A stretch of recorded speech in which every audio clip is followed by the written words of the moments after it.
Hello and welcome to Dad's Ad Job podcast. This is your host Adam Leverborough and I'm joined by Rob Horton and the famous Callum Horton, as heard and seen on the football terrace. Guys, how are we getting on? You can all clap now. You can clap. I just can't believe that you're sharing our presence, Callum. It's just wonderful to even be near you. People are talking about it all around town. 25,000 views. Yeah, 25,000 views. That's just me clicking on it that many times. 1.4 thousand likes already. Well done, the football terrace, for getting Callum on. I must admit, you've done really well, mate. I'm really proud of you. They paid for our whole year there. Did you enjoy it? Yeah, it was good. I mean, it's not bad with like 20 minutes notice. What was it? 40 minutes notice going on. But, mate, I was texting you in an airport coming home. I was in the gym. I was actually in the gym, and I was like, I was in there with a work colleague. I was like, mate, I've got to go. I'm going to be on podcast in 25 minutes. I had to pick up Bo, drop Bo off, and go straight into here. He was more nervous about telling Eva than he was about actually doing the podcast. It's actually true, to be fair. You see that face. No, you did good, mate. Donald Trump. No, you did good, mate. You did good. Did good. You talking about? You ain't even listened to it. That's what you told us before you come in here. No, I ain't listened to it. I was just being supportive. Well, I did. I downloaded it and listened to it on the flight back home, and yeah, I think you made some good points. And you said you slept on the way back home on the flight. That's what I mean. You said some good points, and then I fell asleep. It was like ASMR. No, you were challenged, and I thought you challenged on your opinions. And I thought you held yourself well.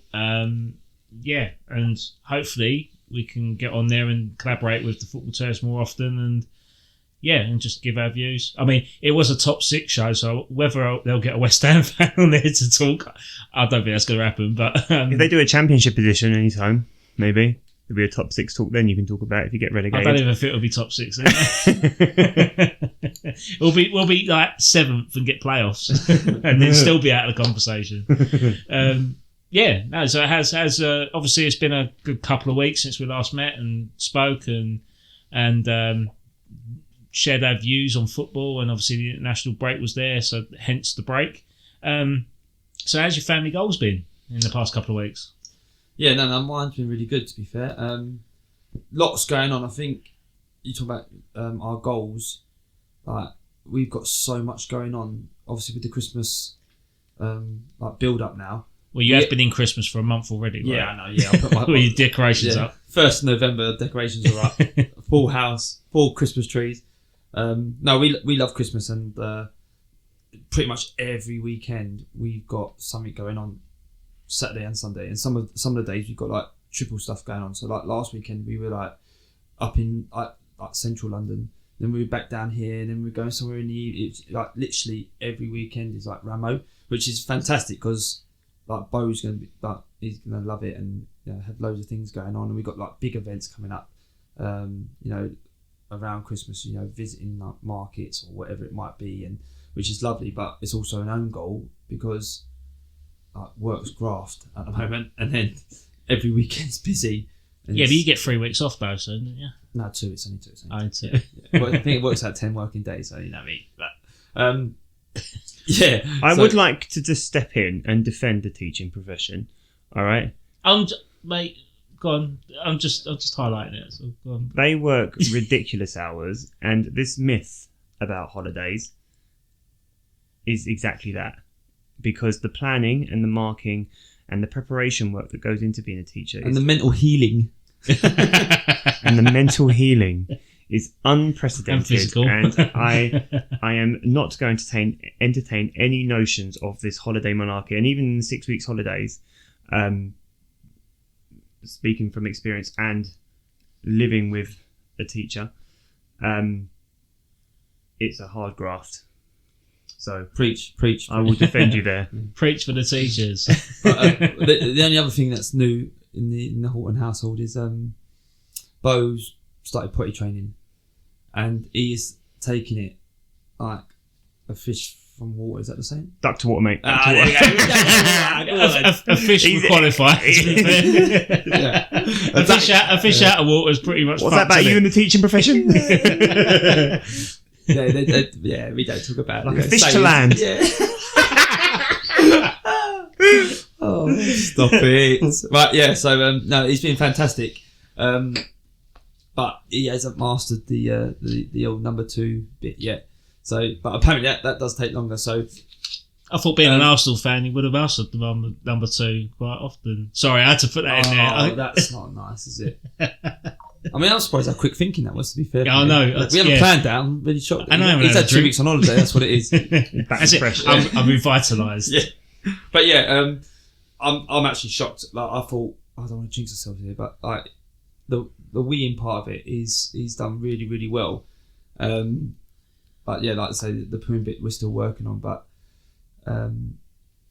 we've actually shot ourselves a little bit of foot. So this, in the foot, actually, this is so to try and get him to poo in the potty.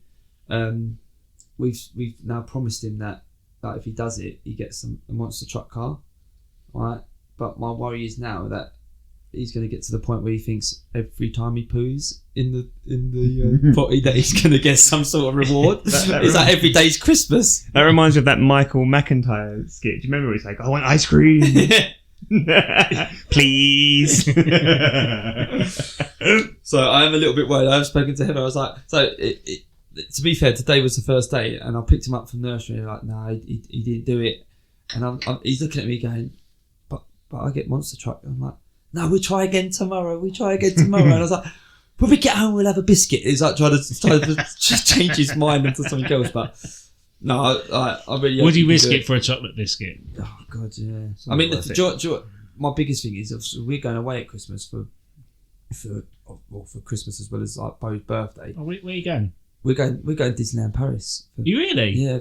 Yeah, wow. Both of us, me and Rob. Well, there you go, that's my family going. Oh, just you and Rob. What about the others? No, sorry, Rob. Sorry, go on. Sorry, Rob. Sorry. I won't say no more. But I'm really hoping, like, if we can were you there for Christmas Day? No. We did do that before, though. Oh, yeah, I've done that in Florida, actually. I turned 18. So I turned 18, right? The night before we left for Florida. As you luck, right? Turn 18 to be a legal drinker, then you fly to America and you got to be 21. I can just imagine you in your like Mickey Mouse pajamas. Mate. Just where you're going, Addy. Did you have to one of that for the ears? Yes.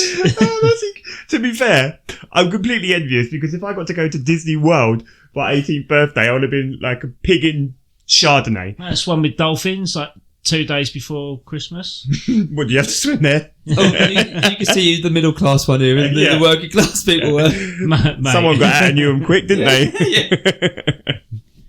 Yeah. You sure you're not a Chelsea fan? Yeah.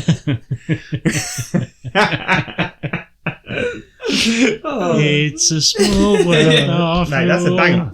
That's my dad's favourite ride. Sorry to interrupt, but yeah, Disney, that's a shared family goal then, surely, for the whole world. Yeah, that's a shared one, yeah. 100%. But yeah, if we could go without having to take nappies, if we could go without taking nappies, it would be exceptional. So, but yeah. Sorry, Rob, you crack on with your family goals. Sorry, I think it's hilarious that for your 18th birthday you went to Disney World. What's funny about that? Wait, listen to this shit. I saw the parade on Christmas Day. This guy come at me. Went to Disney World for his 18th birthday. I went to Frankie and Benny's. A majority it works. Rob had to pay for it as well. It wasn't just me. It was with a close family as well who had younger kids. So it wasn't just about me. It was my mum's birthday on 21st. So it was. Alright, you have to get upset about it, mate. I'm jealous. Is that why the hate is coming? Yeah, that's what it is. Well, don't be a Scrooge McDuck. Be a Donald. I love Disney, so I am completely jealous.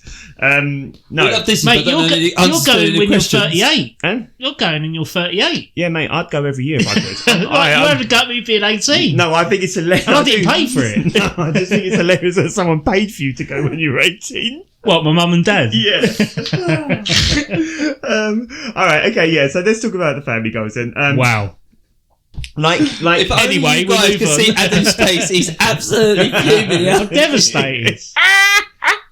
I feel like I've just I've Do we need to pause the pod so that Adam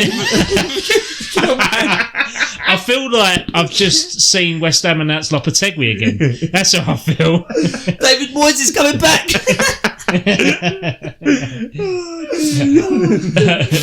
It was a wry smile just when you said that. Mickey Moyes. Mickey Moyes.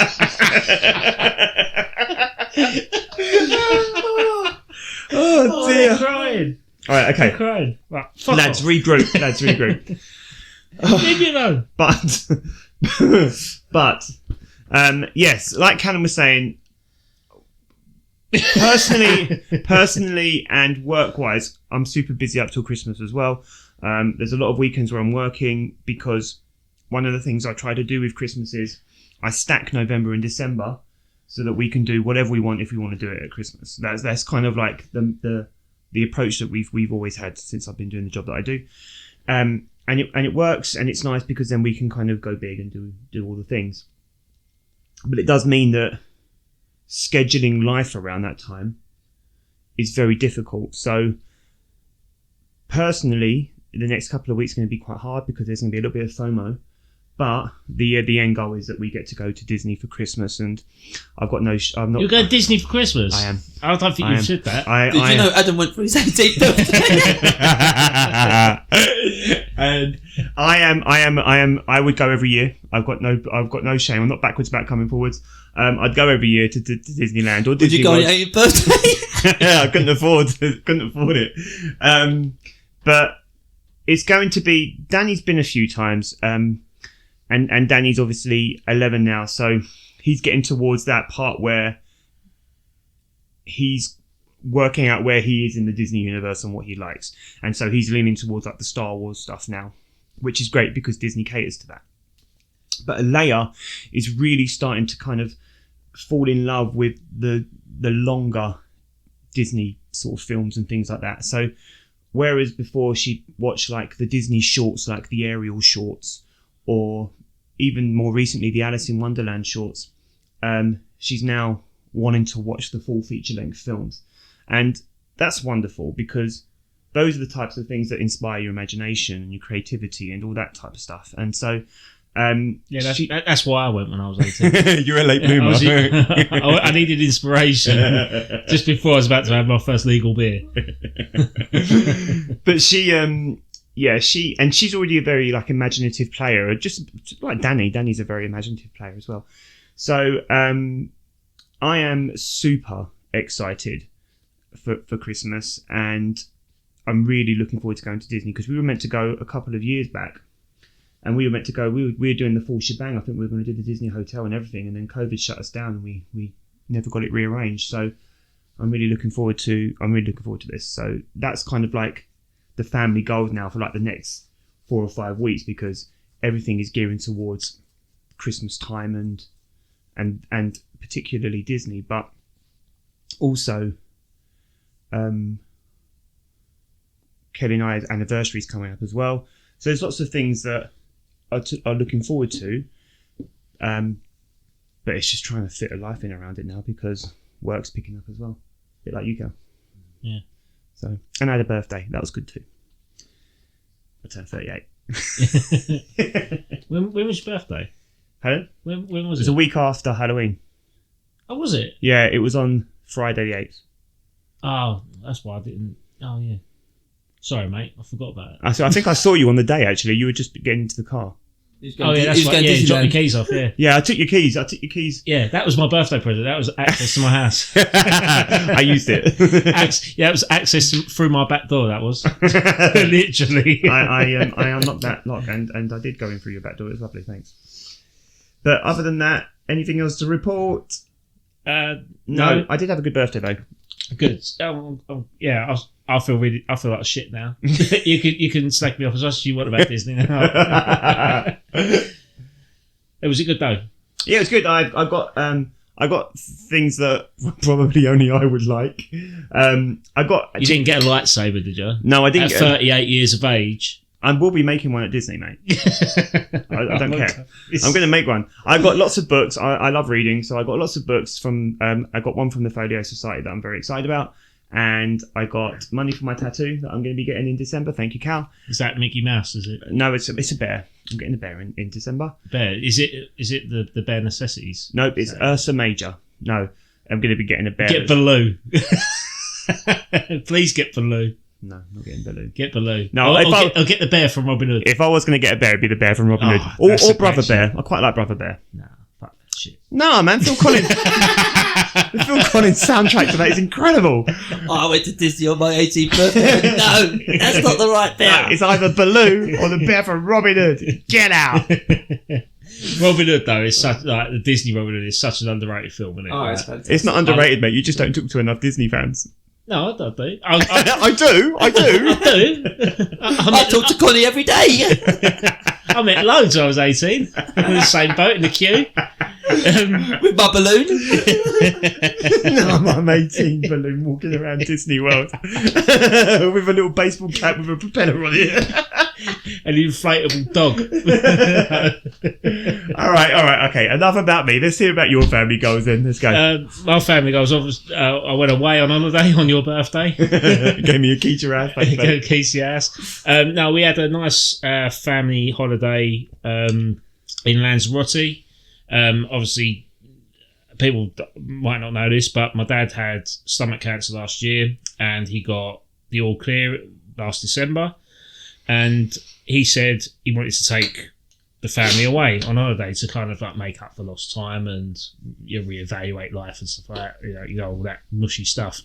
So so we all went to Lanzarote for a solid 10 days, and it was brilliant. It was good. Really enjoyed it.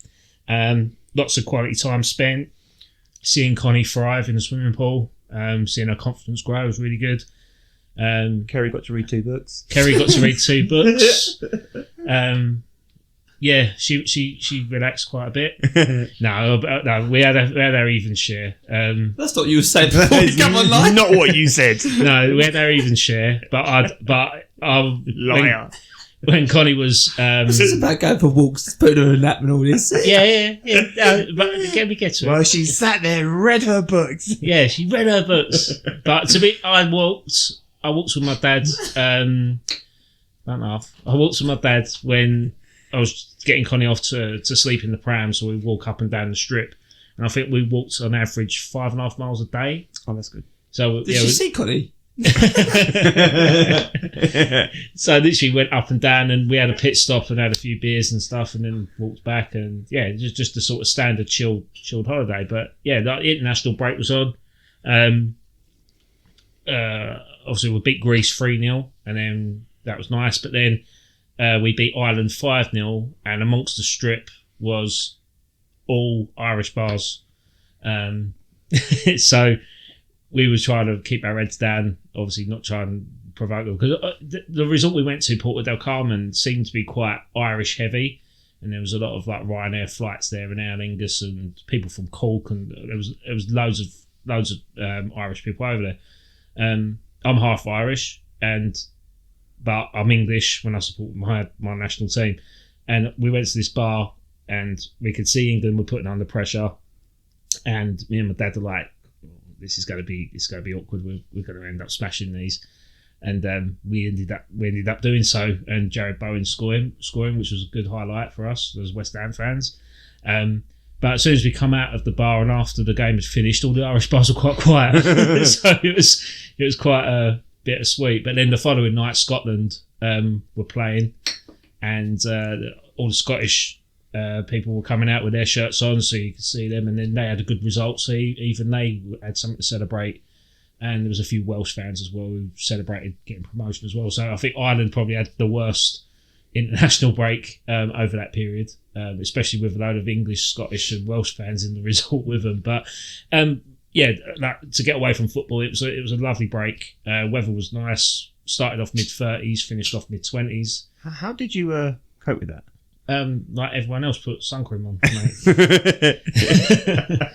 Back to 30. And he's liar. You put back to 50 on. No, and he's out with the propeller. With a Mickey Mouse on this one. No, actually, no. There is a picture of me and Mickey Mouse is on. I was away. And the propeller. I can't wait. No, I'm thinking of that boy from Up right now. The little boy from Up. Well, you look like the old man at the minute with a flat cap. She does. Put that on Instagram. That is a picture there. I've never seen one. We'll get a picture of you and me next to each other. Right, I'm going to Especially with his little blanket. I'm going to take the picture of Rob now. Looks like the old man from Up. If it's not on I the suppose my timeline. glasses are really circular as well, aren't they? Yeah. Do you know what's even great about it? When you see this picture, guys, yeah, it looks like we've actually staged this. Rob's got his microphone sitting on a pram.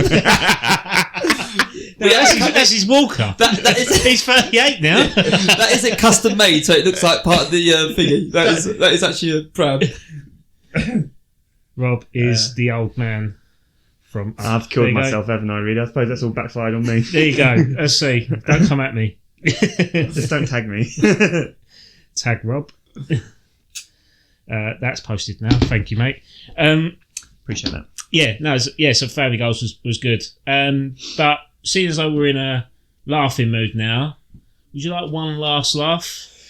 Yeah, I would like one last laugh, if that's all right, guys, because I think times are going to change, and my prediction for the beginning of the season and Man United's placement might come true now or come good. So mine one last might come time, true. one last time. Let's all laugh at Man U. Let's all laugh at Man U. Da la la la, da la la la. Hey, yes. Let's have one final laugh at Man U.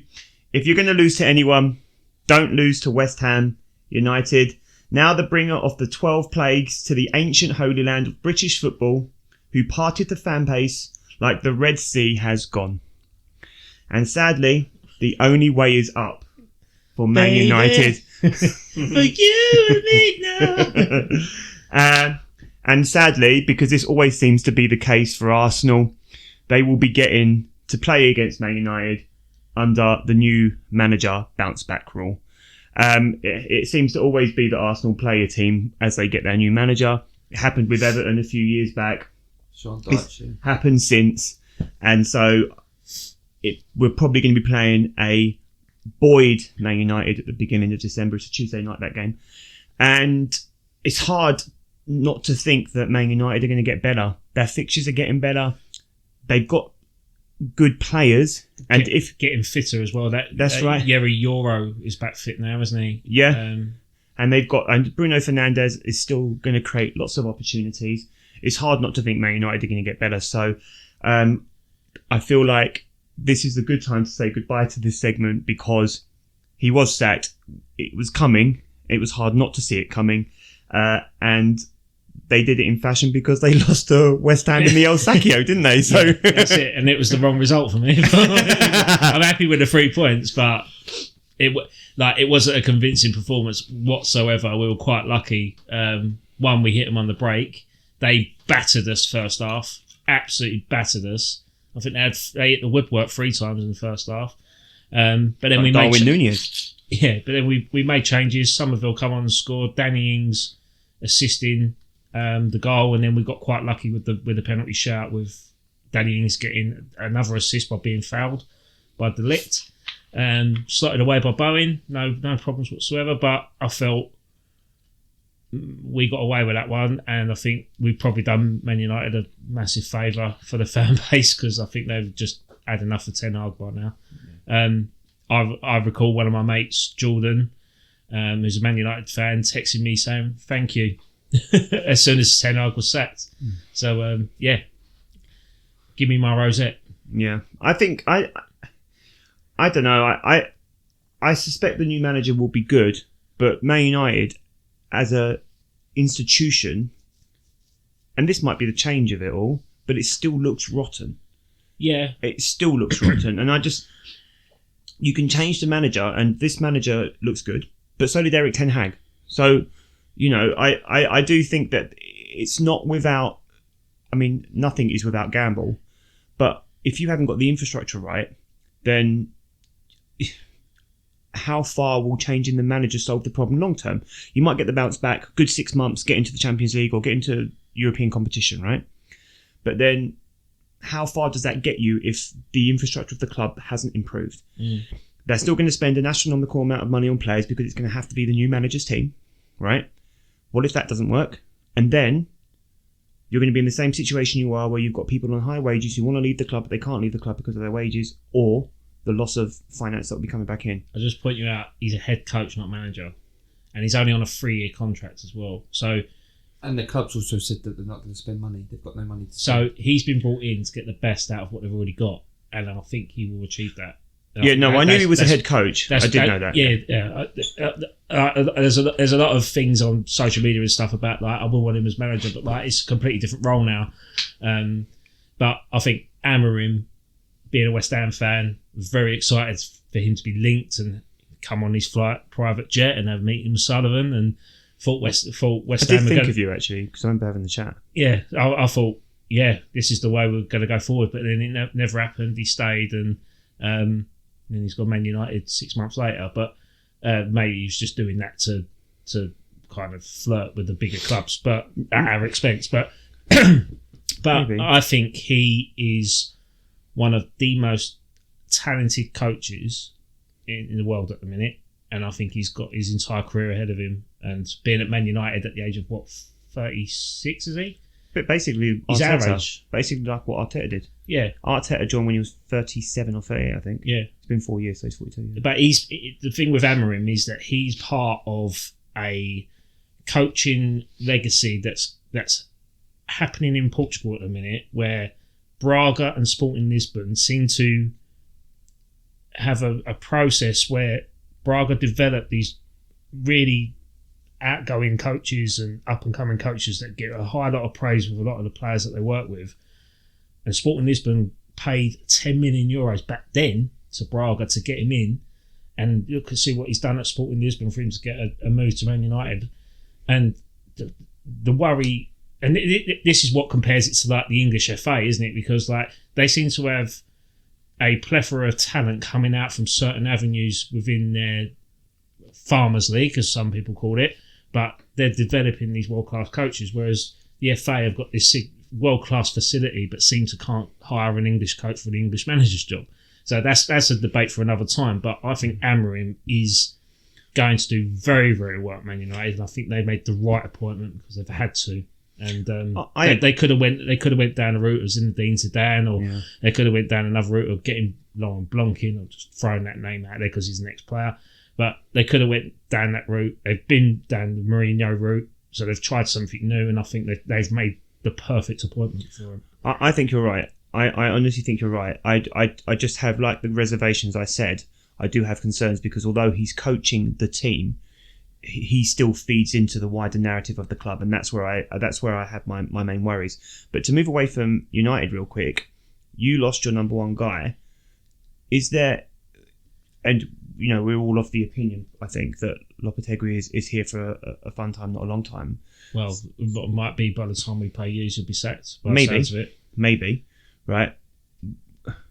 Would you take a stopgap till the end of the season, and then if someone like Ipswich got relegated, would you be interested in their manager? Absolutely not.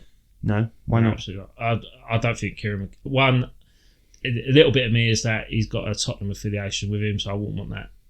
Okay. so that's just me being very bitter. But okay, fine. So you've lost your number one guy. Who would you have a look at then? Who would I have a look at? I've had this debate many a time with people online. Most recently with Russ Budden of West Ham Network. For me personally, I think the best person to take over would be Abel Ferreira at Palmeiras at the minute. Again, as mentioned earlier, the Braga Sporting Lisbon process of churning out talented coaches, he's part of that as well. Being a former player of Sporting Lisbon as well, I think he might have even played with Amorim at some point. But he would be my choice, purely because Palmeiras have got 4 games left of their season, so he could be available after the 8th of December. He's got 1 year left on his contract, which could be easily bought out. Yeah. He's a Copa Libertadores back-to-back winner with Palmeiras. He's played with young up-and-coming talent, such as Luis Guilherme, who we bought for £19 million. I think he's the right person for that, and he's got European experience managing Braga and Palk in Greece. Yeah, I know. That would be my choice. But there's other alternatives out there. But Is there any noise coming out of West Ham for a favoured? It's appointment? the noise that comes out at the minute is free agents. So you're looking at Edin Terzic, who used to be Borussia Dortmund. There's someone who we've been flirting with. There's been another coach that's a free agent at the minute. Massimo Allegri was mentioned. I think that's bullshit. I don't know if I'd want that. I don't know. I think it's too old. I think West Ham needs to get someone that's like early 40s. But you want, you want someone who's kind of like adapting to the way the game's being played now. Well, that's why Lopetegui stayed in England, didn't he? Because he wanted to stay in England because the English football matched his philosophy and style of play. Has it? He does look Wolves, a bit dated. You're right. I mean, at Wolves he looked all right, but he does look a bit dated at West Ham. Yeah, he does. And he had some great signings. We've talked about the signings before. Yeah, and again, there's been a lot of stick about Steiden signing Fulkrug, who hasn't started a game for West Ham yet. He's been injured. I can't blame Steiden, because if you went to B&Q and you bought hammers and chisels and nails and stuff, but then if you don't know how to use them when you get back home, is that B&Q's fault? Not really. That's an analogy there. Yeah, it's good. Fantastic. I'm going to use that one. Yeah. Do you do much DIY? No. No. Same. But I think, you can't blame the tools on hand, and I think that's why Amorim, going back to Amorim, will do well at Man United, because he will use those tools. He will get the best out of those players, and that's what I expect from my head coach. And Lopetegui just hasn't done that. He wasn't my first choice. I've not been entirely convinced by his appointment, especially being on a 2-year deal anyway. But I'm talking. This ain't a West Ham podcast whatsoever, but I seem to be going down this rabbit hole now. You could afford me, mate. Jesus. Going down this rabbit hole now. But I thought he was a Chelsea fan. I ain't got me Mickey Mouses on. Sorry. But are you saying that because West Ham had the Disneyland Castle as their badge, or like Bowling Castle? No. No. Okay, fine. No, he wasn't doing that. Oh. It's saying because you had money to go to Disney World on your birthday. That's why he thought you were a Chelsea fan. What was I talking about? Oh yeah, West Ham. But for me personally, again, I spoke with Russ Budden. I think there is a contingency plan for 2026 for West Ham, and I'm again, it's just dotting the I's, crossing the T's. Do you mean 25-26? Summer 2026. Okay. So July 2026. Sorry, I thought you meant the 25. I think there's going to be a number of factors in place just by looking at the horizon. One, there's the sponsorship deal with Betway expires, so we've got a blank canvas there.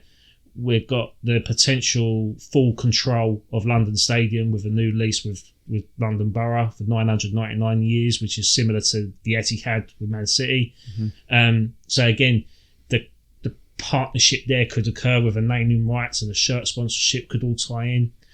Shirt manufacturer, Umbro's deal expires after next season after renewing for another year. So then you could look at a big player coming in like Puma or Nike could come in and take the kits. And then you've also got Lopetegui's contract expiry, which is June 2026, if he doesn't get Europe. So then again, it's like, well, we can get a manager in to take over. And there's been a lot of managers there whose contracts do expire in 2026, such as Marco Silva, Julian Nagelsmann at Germany, Matthias Yassil from Al Hilal.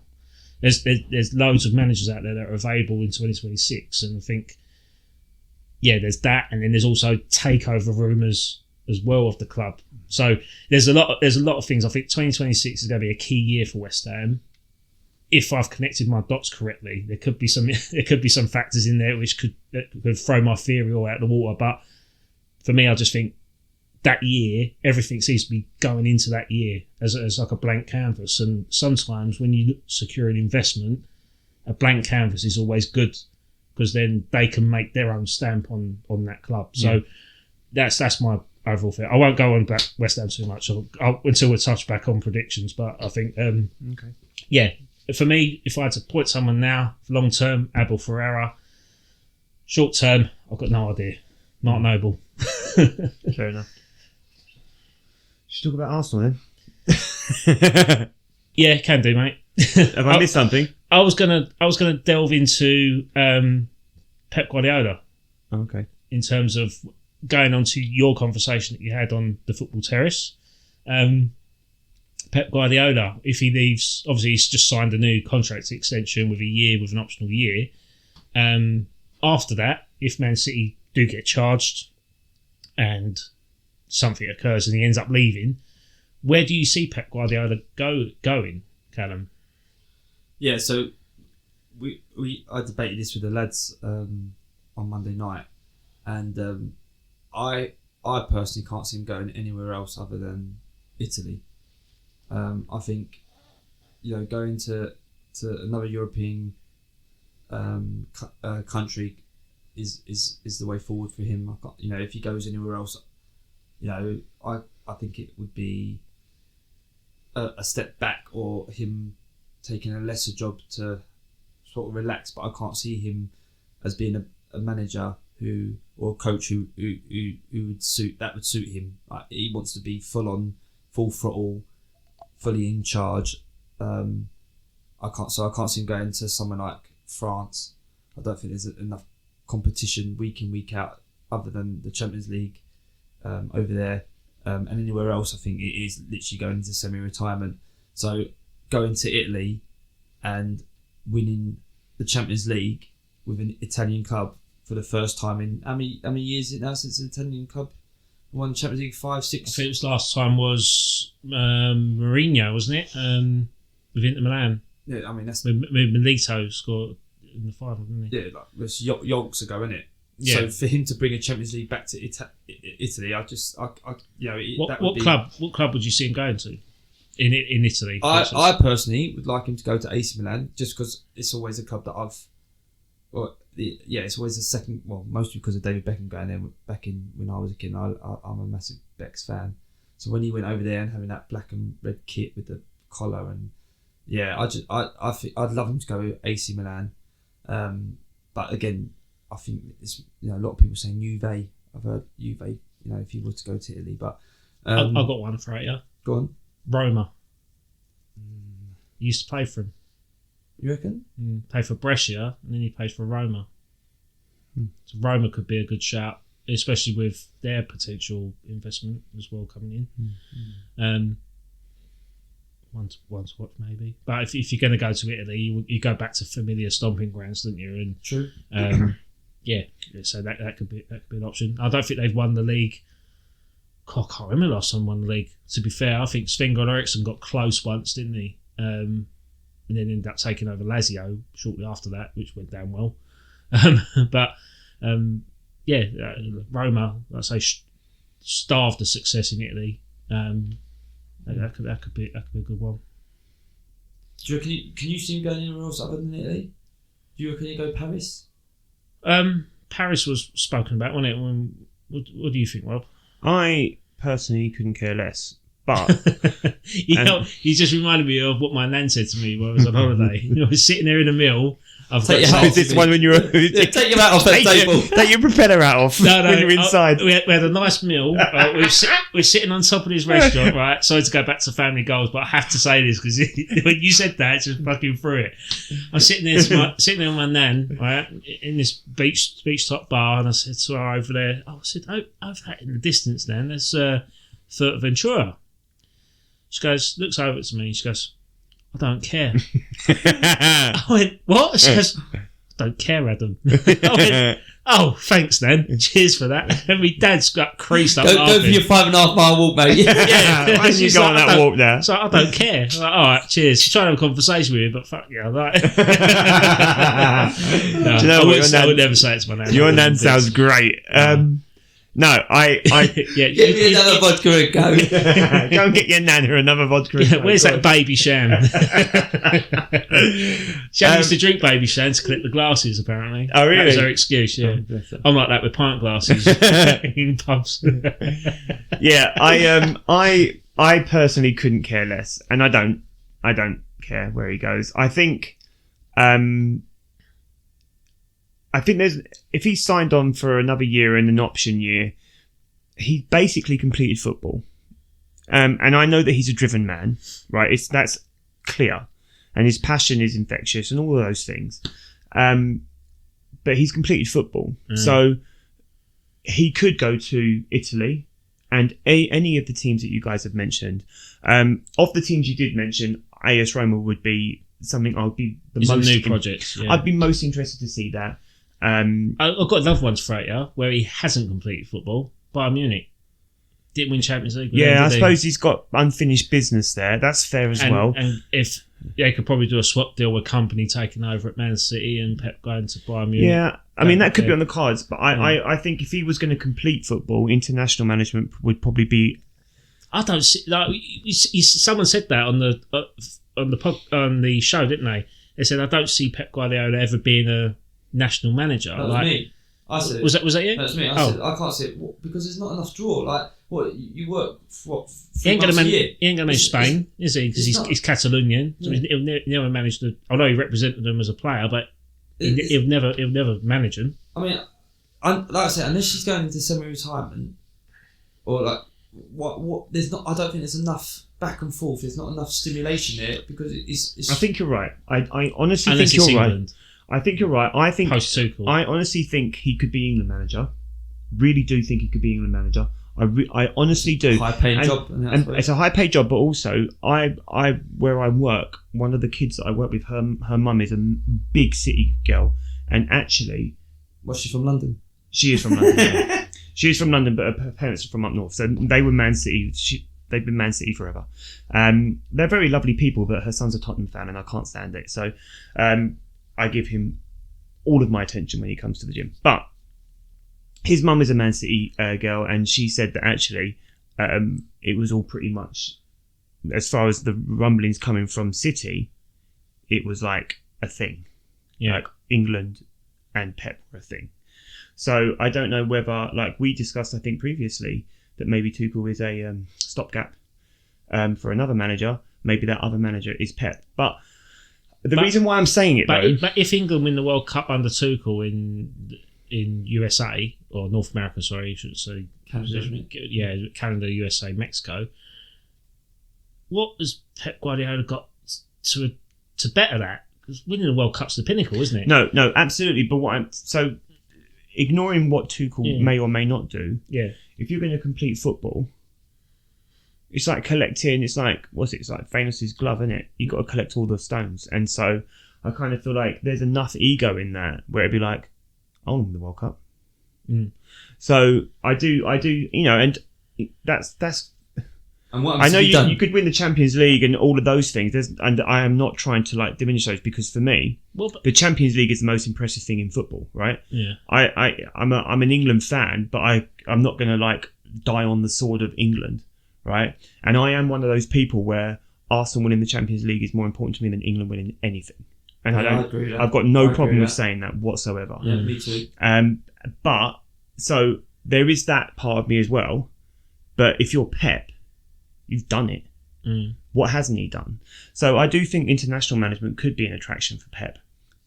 But how old is he now? He's still 53? Is he? I think he's early 50s. One thing he hasn't done. He has never done a project, has he? I mean... He's never done a project. Well, I don't know. Barcelona was a pretty big project, wasn't it? Because he was a gamble, wasn't he, as well? Well, he was a youth... But he was Barcelona B manager, wasn't he? Yeah, but he's never done And he showed up Frank Rijkaard. He ain't done a West Ham, has he? He ain't done a Brighton. He ain't done a... Well, why would he Nottingham go? Forest. Why would he go to... Because for me, but the thing is, for me, he's always gone to a club where we'll give him money, that we'll let him spend money and get... As a coach, remember, and did he spend a lot of money at Munich? Did he spend a lot of money at Munich? I think he did, didn't he? Yeah. He's always been at a club with money. He's never done that. Or they've bought big players that cost money. Like they got Lewandowski on a free, but they paid him a far significant wage, didn't they? Like, yeah, but I mean that's not his dealing, is it? Like he doesn't. But it's his law, isn't it? He's the only one that can kind of. Don't you think he'd want to test himself out to see if he could actually do and take a team that's not got... Yeah, but if you're Pep Guardiola, why? Like, What was it? Someone else said Girona, didn't they? Yeah, Girona. Because his brother owns 40% of Girona as well as the Blue City Group. But then that's another link, isn't it? Like, could he go to a club where it's still part of the City Group franchise, which ties into the contract extension, so they can just go over and still pay him that amount? No, do you know what? No, I like don't think he has New York City. We talked about America. He could go to Melbourne in Australia. He could go to Yokohama F Marinos in Japan. He could go anywhere that's part of that ownership, couldn't they? Do you know what? I can't believe I'm even defending him because I couldn't care less. But no, yeah. If you are, you don't care. Though. If you are, no, I don't care. But if you are Pep Guardiola, sorry, I said it again. If you are, I can't believe you guys can't see this. Brother. Because you guys can't see this, I'm getting frustrated. Right? If you are Pep, right, and Brighton, give me a phone call. I'm not answering the phone to Brighton. I'm Pep Guardiola. Yeah. Like, I don't need to prove anything to Callum on the podcast, do I? Like, oh yeah, project. That's nonsense. I'm Pep Guardiola. I go wherever the fuck I want. I don't need to go to. I don't need to go and make Swindon relevant, do I? Like, I am Pep. I can manage whoever I want. Unless they're owned by the City Group. Helen? All right, fine. But like, why does he need to do it? He's never done it with money. Do you know what? There have been people with money and they've done fuck all. Look at what Man United have done with money over the last 10 years. I thought we weren't doing laugh at Man United anymore. No, that's easy. That's an easy one then. Look at Chelsea are just about to come good, but for the last 3 seasons they've been laughable. Right? They could still get punished. Nobody's talking about the 48 charges that they've been given. No, because 115 is more interesting. Yeah, but 48 is the one that started down. Stay on task. Stay on task. Go. Come to them in a minute. Like, he doesn't owe anyone anything. He has achieved all of the things, not just because he's had great players. He's achieved all of the things because he is a football genius, and we are witnessing it. Like, he had Sergio Aguero, who is known to be a bad trainer, and he was still making ridiculous numbers for him, right? And he's had other questionable. You know, you would look at some of the lineups he's had. He didn't. I don't think he managed Balotelli, did he? No, Balotelli had already gone. But like, you know, he. Well, even with some of the lineups where we were like, "Oh, that's a bit rough." You know, looking at like, the inversion of the fullbacks, which Arteta copied, right, and it's working wonderfully for Arsenal. Or was it Arteta's plan? Or was it Arteta? Fine, because Arteta was there. Yeah, but. He still had to give the okay on that. He still had to go, that's a good idea then, if it was Arteta's credit. He has been so impactful to the way we view the game now. He doesn't have to prove himself by going to Girona or to any other team. You know, I would, if I was going to choose a club for him to go to, I would like to see him do it with a Roma, or I would have chosen someone like a Monaco. Like, that's interesting to me. But he doesn't owe any kind of like... He doesn't owe anything to anyone by going there. Yeah. That would be a personal challenge maybe, but any role is a personal challenge. I've got one for you. You talk about like World Cups, and winning the World Cup would be, I want to win a World Cup. What if you've done it with a country or a continent that has never won it before?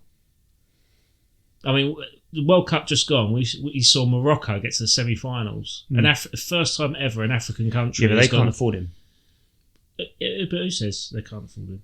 And Morocco are quite a rich country when you think about. I don't mean Morocco in general. I mean, like, if you look at like they almost had the World Cup at one point, didn't they? No, but what I mean is you've got what I'm leading to this is you've got the Saudi Arabian World Cup happening in 2034. I think that's the year, isn't it? They're going to be pumping billions into that infrastructure there, and they're already pumping it in their league anyway. But to get someone like, I think Roberto Mancini's the manager of Saudi Arabia at the minute, and they get someone like Pep Guardiola in probably about 4 years before Saudi Arabia hosts the World Cup, and they pump money into that. That could be something to watch out for. Especially with these alliances in the Middle East with Qatar and being an ambassador for them to win the World Cup, host the World Cup. That's something that could, the first Asian country to ever get to like a quarter-final or a semi. No, it won't be the first Asian, will they? Because South Korea done it. Yeah, I was about to say, South Korea did it when they hosted it. Yeah, 2002. But bloody Brazil. Rivaldo did him dirty in that game. That was Turkey you done it against. Was it? Yeah. Oh, there's my memory. Yeah, because South Korea played Germany in the semis, I think. Yeah. Bloody Rivaldo, never forgot that. Just can't remember the team. But if he took a Saudi Arabia to win the World Cup in 2034, like, it wouldn't surprise me, just because of the amount of money and development and the process of it. I mean, that's what, 10 years time. See, that's what I mean in terms of who can afford it. Like, and I mean, they like could definitely England. afford it. I'm talking about like Team England kind of like. Sorry, Team England. England kind of finances that would pay for a manager like Pep. I don't mean that. I just think like in terms. I just think his wage would be too high. Yeah, that's just what I think. Unless money's unless unlimited. their money is unlimited. But well, yeah, so I don't even know how I ended up defending Pep there because I couldn't care less. But like, you don't care though, Cal. I don't care. I Don't don't care. care. But I just yeah. Last of the summer wine over here. Don't care. What is that? Yeah, it's my I've receipt got there. one, mate. I'll Yeah, get the receipt same there, ribs. Okay, so let's go crack on to predictions for the weekend. Arsenal have got Nottingham Forest. Is that right? Yeah. Oh, this is a close one for you, isn't it? Yeah, no, it's one of them ones. I was meant to be going and I'm not going now. It's just one of them. So I would like to have gone because it was the first game I can remember going to with my dad. So I wanted to take Danny to this game because it had that kind of like sort of like poetry to it. But it wasn't to be, and it's just one of them ones, so you move on. But I do think this game is quite a big game.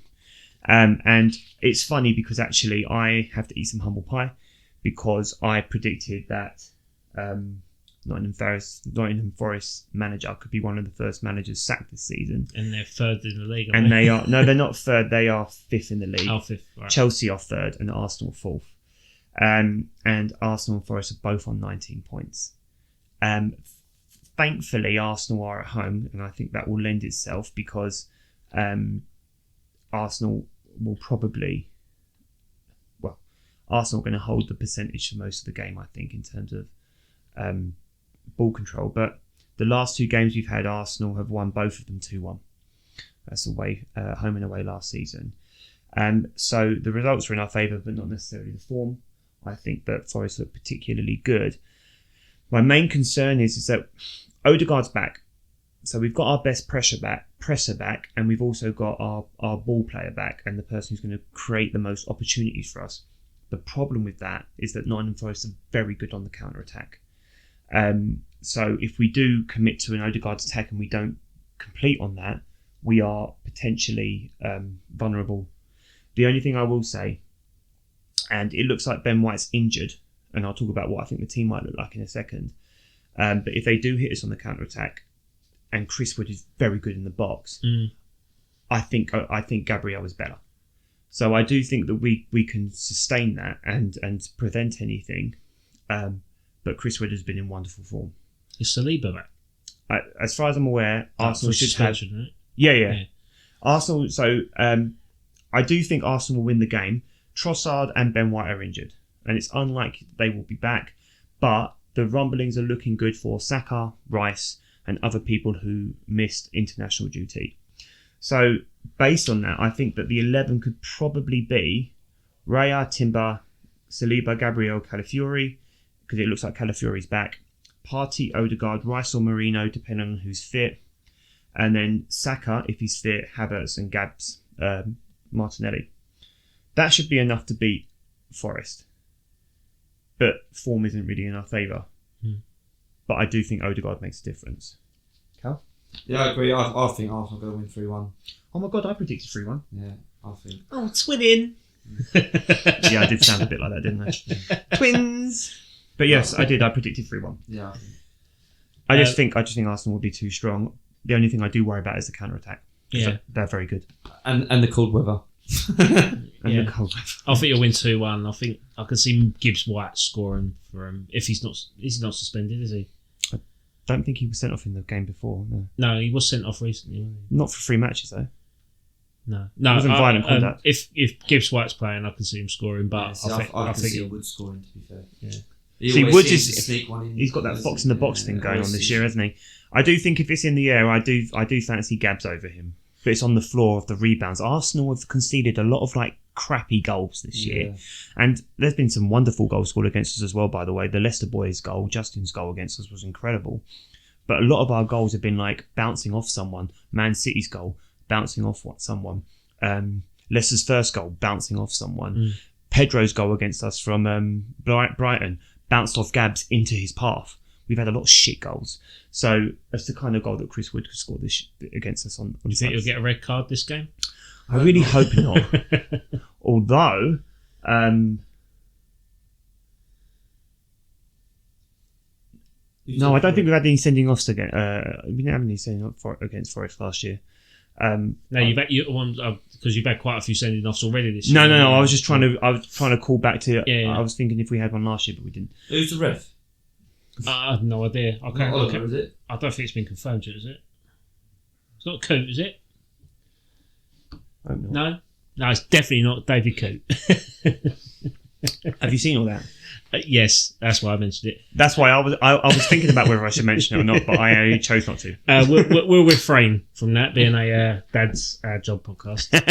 Callum ain't got a clue. No, but you're talking about the Liverpool comments, no? Oh, right, yeah. So Okay, Callum does that. I am there, Yeah. I do watch the news. West Ham.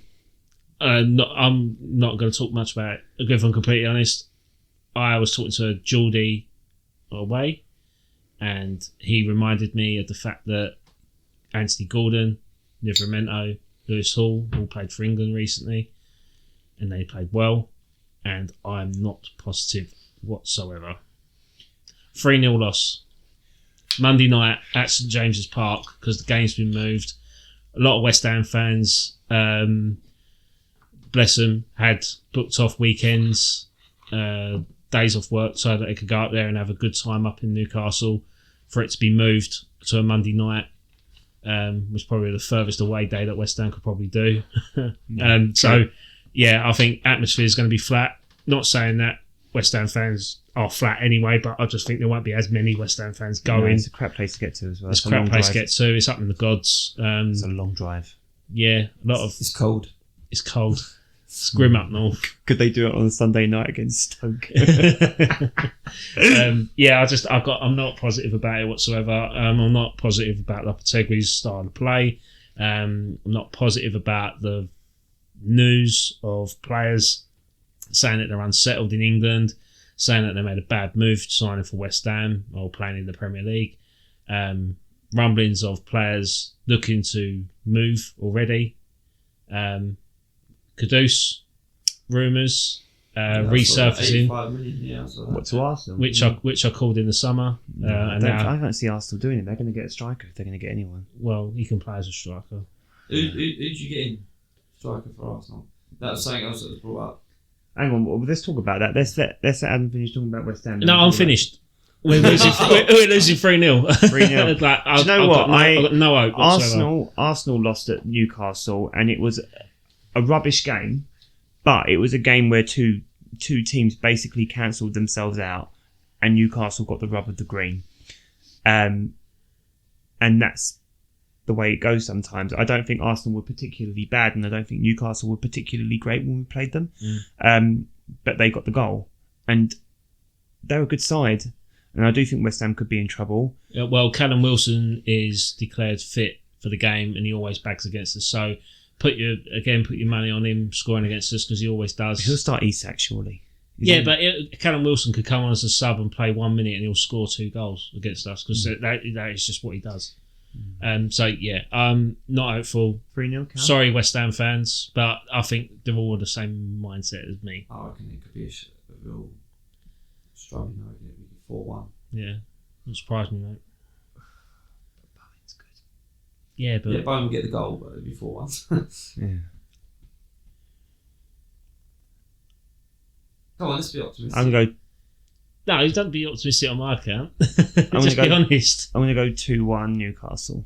I think it'll be closer. I do think it'll be closer. No, I think West Ham have got some good players. But said earlier, there's no point having good players if 2-1. I'm playing. What is it? What's his name? Morecambe and Wise. I'm playing all the notes, but not necessarily in the right order. Yeah, fair. I'm going to go 2-1. Okay. I suppose now though, and I know that I said to Cam, we're talking about it in a sec, but we are getting to that point now where we could probably start talking about rumblings of who do you think January transfer window.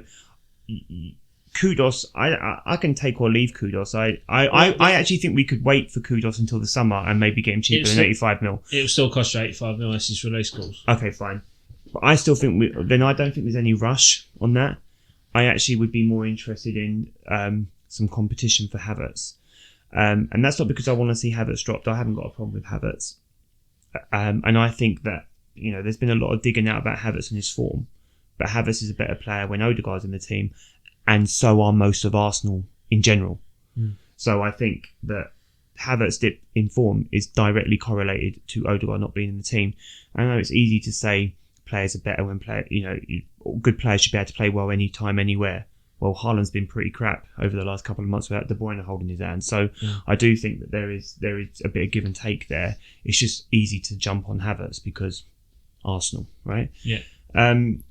I do think that Arsenal are, from what I can see anyway, and I can't say his name, so I'm just going to say it my way, but the Gyökeres links. Gyökeres, isn't it? Gyökeres. Did I say it right? Yeah. Right, okay. Those links don't seem to be going away, whereas all the other ones have. Well, even Isak. Pardon? Yeah, but I can see Isak going to Arsenal, and I think even there's quite a few people in media in the that won't happen in January. That's not happening in January. I don't might do. See, I said this. I can't say it. It's too big a move. Who's going to spend 130, 40 million pounds in January? Unless you're top of the league and you're top of the Champions League. And you've done it the past 2 seasons, didn't you? Like you spent a lot of money to secure. We didn't spend loads this summer. We spent money this summer. In January, I mean, because you went and bought out Aubameyang back in the day. Yeah. Oh, you bought Trossard recently. I'm saying that was 28. That was 28, wasn't it? Yeah, but that was 28. I think. That was still a pretty big signing for most clubs. It's not 135 mil, is it? No, but what I'm saying is you spend money when you need to, at the point in time when you need to improve. I mean, without Trossard signing that January, would your title challenge have been as strong or competitive? No, I agree. Without him, so I think a wonderful signing even now, by the way. Yeah, up there with fantastic. And they're talking about renewing his contract. Up there with Santi Cazorla for me. I love what Trossard does. Oh yes, I love Cazorla actually, but Arsenal could do that if they get into a run of form in this Christmas period and bring themselves back into the title race. And when it comes January, they're like, we're one striker short of winning this. They'll do it. Mm. So it wouldn't surprise me if you did buy Isak. Because I do think you're. I mean, I can see I can see the thought process. But that's all dependent on how you play from now 100%. to. 100%. Otherwise, it's not worth it. No, you might as well wait. Yeah. But and it looks like he would probably want to link up again with Odegaard and Marino, and then you've got the Real Sociedad, the Sociedad trio back together, right? But and that would be wonderful because I would choose that over Gyökeres. It's just that I keep seeing the Gyökeres links. The sad thing is you could have bought Gyökeres 2 seasons ago when he was at Coventry City for something like 12 million quid. Yeah, you're right, but that's not on the radar then, isn't it? It's yeah, like he was a Brighton product. Again, like someone like that who's scoring goals in the Championship. I think he was mid-20s or something in the Championship, and you're thinking he's 22, and you think you've got to punt on him. I said it when I know you wanted him at West Ham. Yeah, and I was like, buy him now because he was bought around the same time as Mitoma at Brighton, and Mitoma went out on loan, and then Gyökeres went out on loan to Coventry, and then Brighton decided to sell him for something stupid like 1.2 million. Like Brighton, like this is Brighton get a lot of credit in terms of their transfer activity, but sometimes some players slip through the net, and they've let a guy who plays for the Swedish national side valued at 80 million quid go for 1.2 million. So it's like sometimes the delegation. But you could say that about anything. You could say that about De Bruyne, when you US Chelsea. You could say that about Salah. Yeah, that's true. They just weren't ready. That's true, but just yeah, well, yeah. I mean, it's like with even going back in history. Even like Serge Gnabry. Yeah. We let Gnabry go for nothing. He went to West Brom on loan and he flopped under Pulis, didn't he? And then ended up going to Germany and doing well. I mean, apparently he wanted to go back to Germany, so I think Yeah. that kind of Arsenal met him halfway.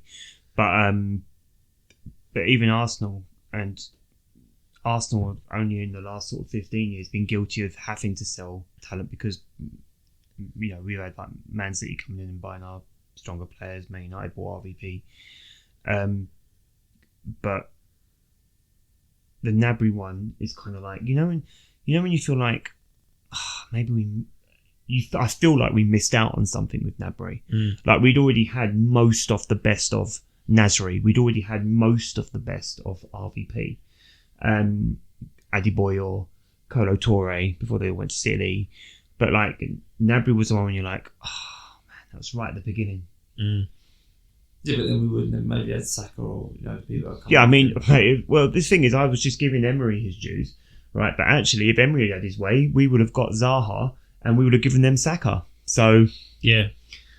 Can you imagine? That's why he got sacked. Maybe suggesting that sort of deal. Yeah. Well, yeah. Okay. Well, we'll finish on one last subject now, and that is the announcement of Gary Lineker stepping down from Match of the Day at the end of the season. What's your thoughts on that, and what has he brought to Match of the Day since coming in all them years ago to replace Des Lyman? Yeah. So I can't remember when Lineker came in. You probably know, but my whole experience of Match. I don't, but I can find out. Oh, yeah, I'm sure you will. Like didn't Des Lyman do the Premiership for a while as well? Didn't that happen on ITV when Match of the Day had its sabbatical and there was the Premiership for a couple of years? Remember that? Yeah, maybe. And I'm pretty sure didn't Des Lyman go over?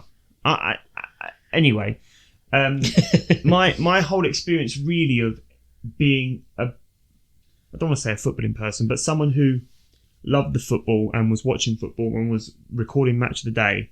My whole experience is Gary Lineker, so I am quite sad to hear it because, as far as I'm concerned, he's pretty good at being the presenter, and he always has excellent rapport with the people that he has on. And he even, I love Walcott, but he's got a long way to go if he's going to be a good pundit, right? He's only just started, isn't he? He's only just started, but he's a good nurturer of that. The relationship that he has and the relationship he had with Shearer and Wright was incredible. I can remember watching Match of the Day sometimes, knowing it was going to be dry because everyone drew that weekend, but it was going to be funny. And I was quite entertained with Lineker and Shearer and Wright. And even this season, it doesn't feel the same without Wrighty. But it's okay because Micah Richards is so insatiable in his personality. Like Micah Richards makes everything better. But I also think that Gary Lineker has helped Micah Richards along. So I am going to miss him, and it's going to be weird because I never quite enjoyed Match of the Day 2 the same as I enjoyed Match of the Day. And I don't know the presenter's name. I can't remember the presenter's name, but that's not a slide against him. I just was always more interesting. I just preferred watching Gary Lineker. So Gary Lineker started presenting in 1999. Well, there you go. So he's been presenting that show for 25 years. I mean, that's a big shift, isn't it? I was 13. So that's when I would have been watching Match of the Day then, because I would have been he's out of era, isn't he? Really, when you think about it. And also to add, he's going to leave the BBC after the 2026 World Cup. I think it's about getting new blood in, isn't it? Maybe he's setting up his own thing. Well, the podcast seems to be doing well. So I mean, the podcast is funny. Yeah. We had booked him in to come on here at some point, but we had to tell him to wait. You know what I mean? Yeah. We told him we had to we went to book him and booked his brother. Yeah. we are find out to our beef for that one. What do you think, Hal? Do you have any strong feelings about it? I'm not gonna lie to you. I don't really care. Okay, fair I enough. mean, I don't. That's fair. I get it. I just watched my nan coming back again. I'm not gonna lie to you. I would rather have Gary Neville and Ian Wright and Roy Keane do it. I mean, absolutely. Do you know what? Roy Keane for the banner. Absolutely not Gary Neville. Shout out to Roy Keane, because without him making memes about goalkeepers doing their job, we wouldn't have named this podcast after that. That's his job. That's his job. Roy Keane. Do you know what? Been watching the overlap. The new series. I've been listening to it. I just think. That's a Sky thing, though, isn't it? Like, Yeah, Sky, it is. But Sky, I do like. I mean, I don't know. I don't really buy in. I don't really like. To be fair, do you know what I don't like? I don't really like Shearer. I think he's boring. I know Shearer's quite funny on their podcast. What's Yeah. the podcast that him and Micah Richards and Gary Lineker do? What's that one called? Games, isn't it? That's funny. Michael Richards. No, but Gary, he's fantastic. but Shearer's funny on that because he's kind of like, I'm not working for anyone, and he's like, he's down with the banter. He swears more than all the others, right? I'm joking. It's like the reins are off and he can actually The be rest, himself. the rest is football. The rest is football. Shearer is quite funny on the rest is football. The problem is when they're Gazza on. that was so good. Yeah, Shearer was on. That was so funny. But they're good mates, aren't they? Yeah, they played with each other at England. I know they're like really good mates. But like I said, it's Micah Richards. I just think Micah Richards is gold dust. He's fantastic. I'm I a think big he's Micah Richards fan, but Yeah. he's also not he's getting better, but he's not technically as cute as the others. But he's very entertaining. I think he's fantastic. And he's very watchable because he's relatable. Yeah. And he is probably the most relatable for me. Would you say give him the push or do you reckon he's No, not? I like him where he is. I don't know. I mean, I don't have a problem with him being it, but he's the most relatable for me in the same way that I used to like Ian Wright was why I was watching Match of the Day. Yeah, I love Ian Wright. And I kind of get the same thing for Micah Richards. I like it, and I like. Yeah, because you know it's authentic. You know that's just him. Like, Yeah. He laughs, he's giggle, everything about him. It's a bit like whenever, lad.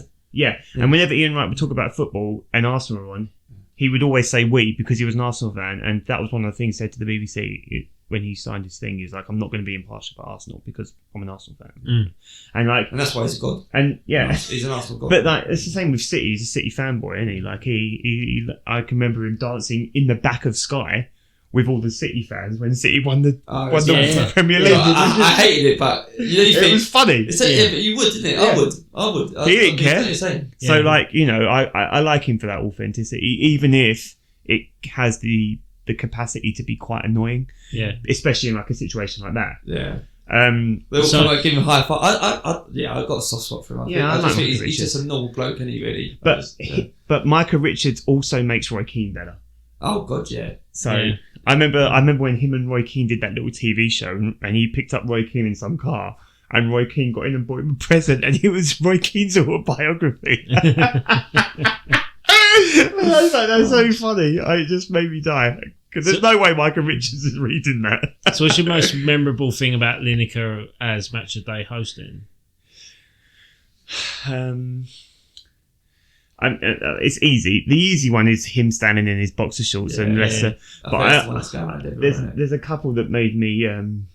There's a couple that made me laugh. Like I can remember him really taking the mick out of Shearer and Shearer being bald, and that made me laugh. Oh yeah, I do recall that. Yeah, and that really made me laugh. Danny Murphy on there as well, didn't Yeah, he? Yeah.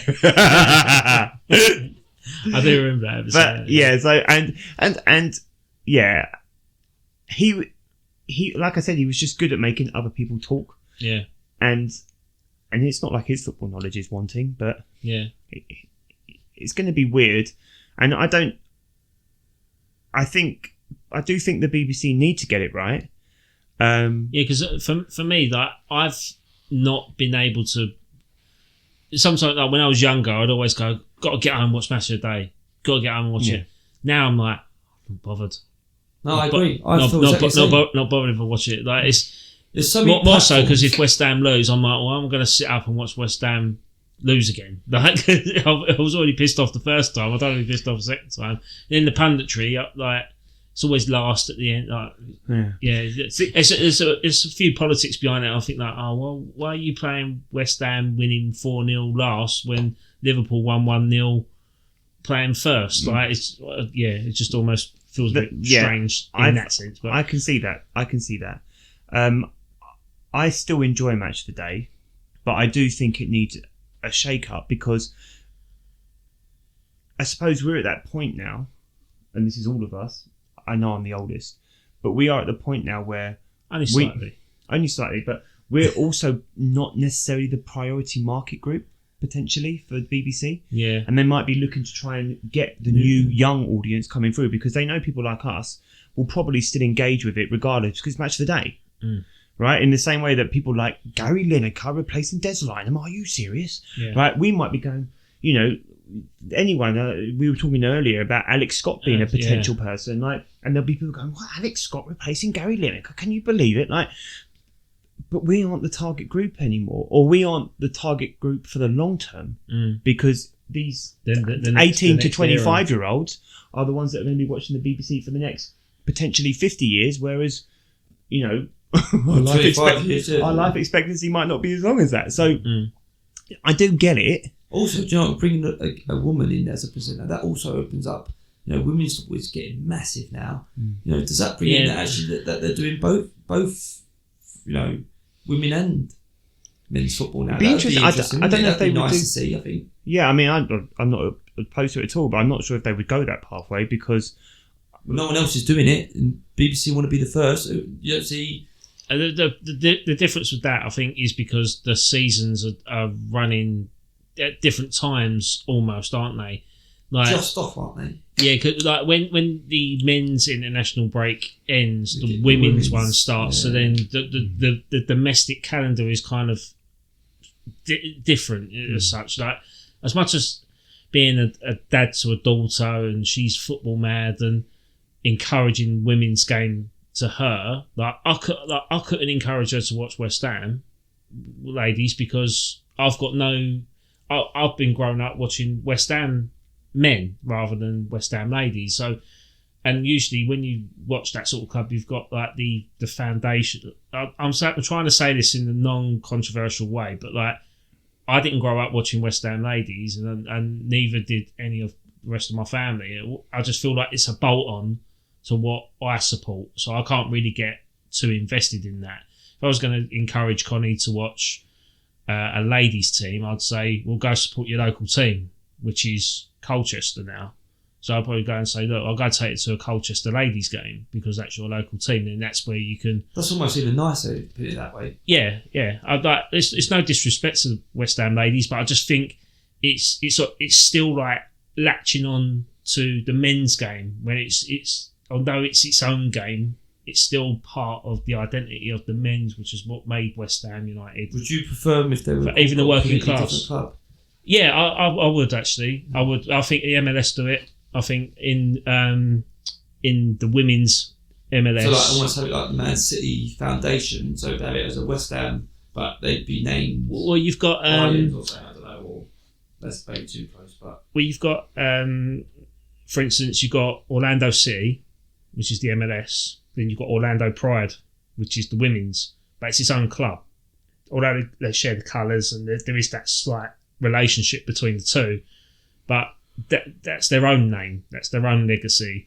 And we're going into a massive different conversation here.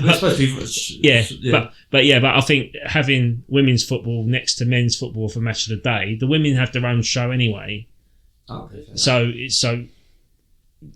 you tie that on the end of Match of the Day, or could you tie that beforehand, or whatever? I think it's got its own time frame. It's got its own target audience that will watch it. I don't think it's necessary. Yeah, I don't think it's necessary. Yeah, I can't imagine young women.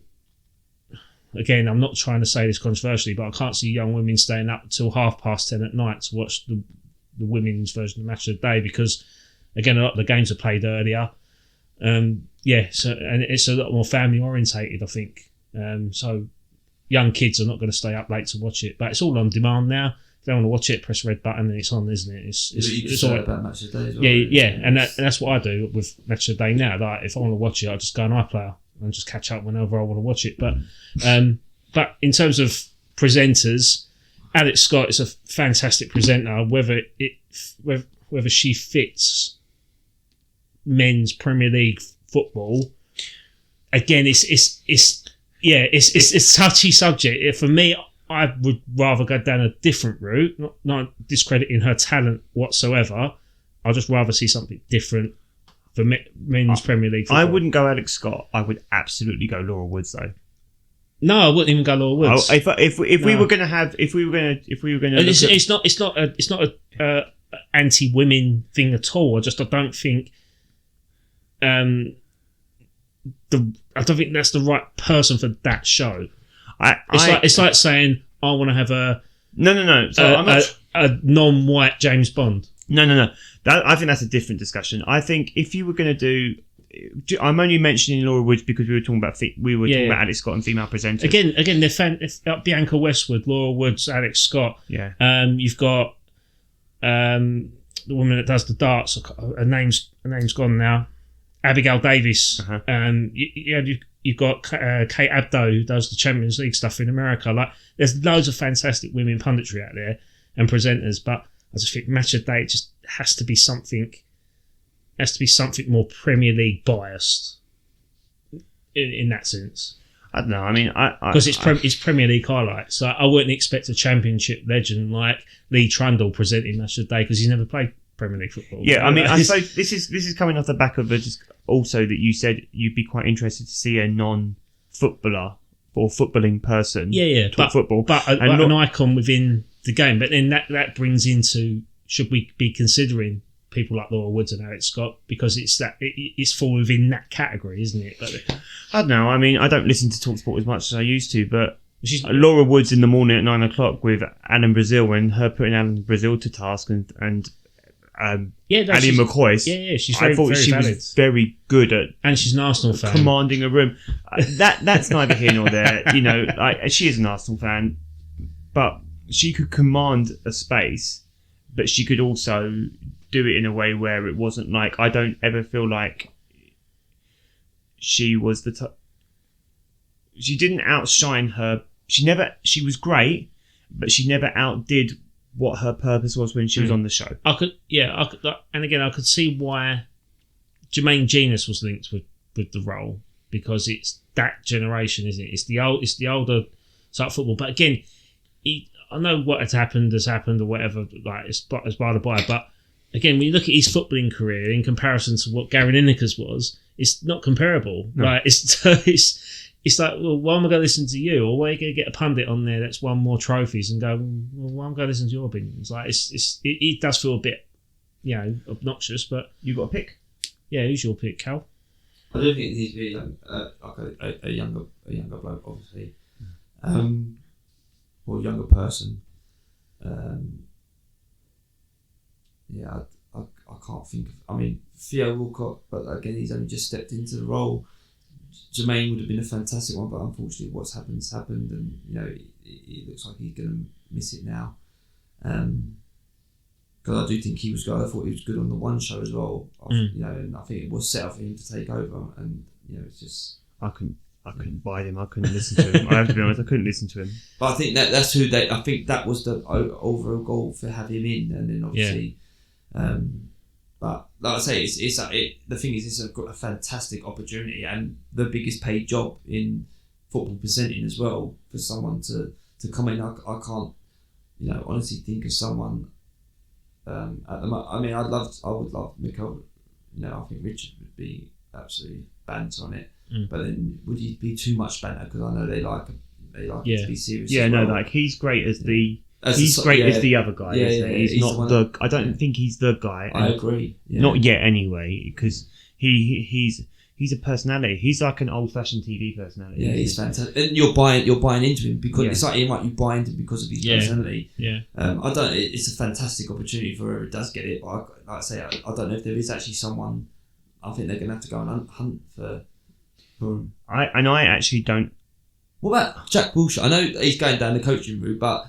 From what I've seen from interview, I know it's completely out the because he's not done anything, but from some of his interviews that I've seen, he's quite a serious character. I know, like, he's got the history of all the craziness that he's done for Arsenal and the songs and stuff he's sang, but from his actual interviews, he comes across quite well.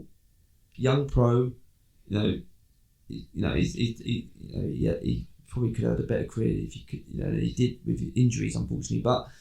He does come across well in interviews as a out of the blue sort of just top of my head person, but I think it needs to be someone of that. I don't know. Era. I think that's too young.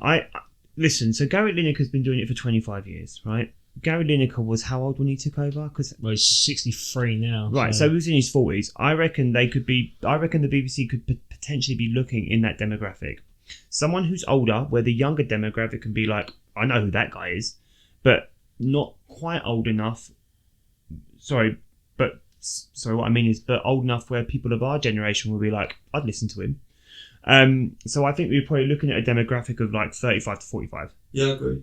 So rather than like someone who's young and upcoming, because we talked about like content creators and stuff like that, and there's some fantastically funny ones, but I reckon you're probably looking at someone who's in the 35 to 45 bracket. I wouldn't pick this person, but you're talking of someone in the Andy Goldstein guys, and this was your shout, but he is the Andy Gold. You're looking at the Andy Goldstein guys, someone who knows football. Colin Murray, maybe another one. That sort of mould. Yeah, and that's where you're probably looking.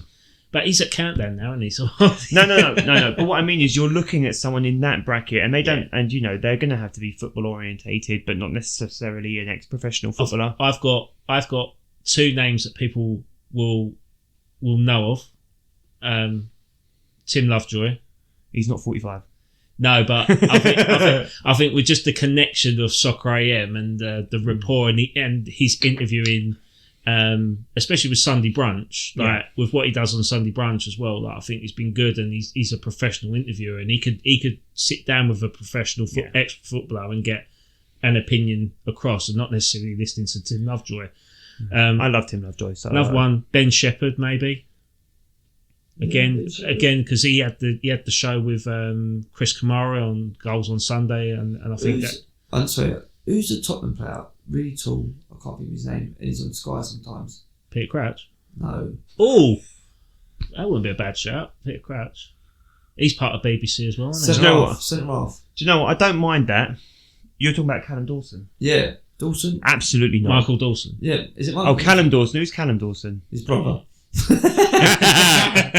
Am I thinking of Callum Davenport? No, you think his other brother Les. I think of Callum Davenport. No, absolutely not. Oh, I'll tell you what. I like Peter Crouch. Peter Crouch would be quite good, wouldn't it? Peter Crouch I could have, because... Or Joe Cole, maybe, because of his BT... No, not having TNT. Joe Cole. But I could see Peter Crouch. Absolutely, I'd rather burn. No, I could do.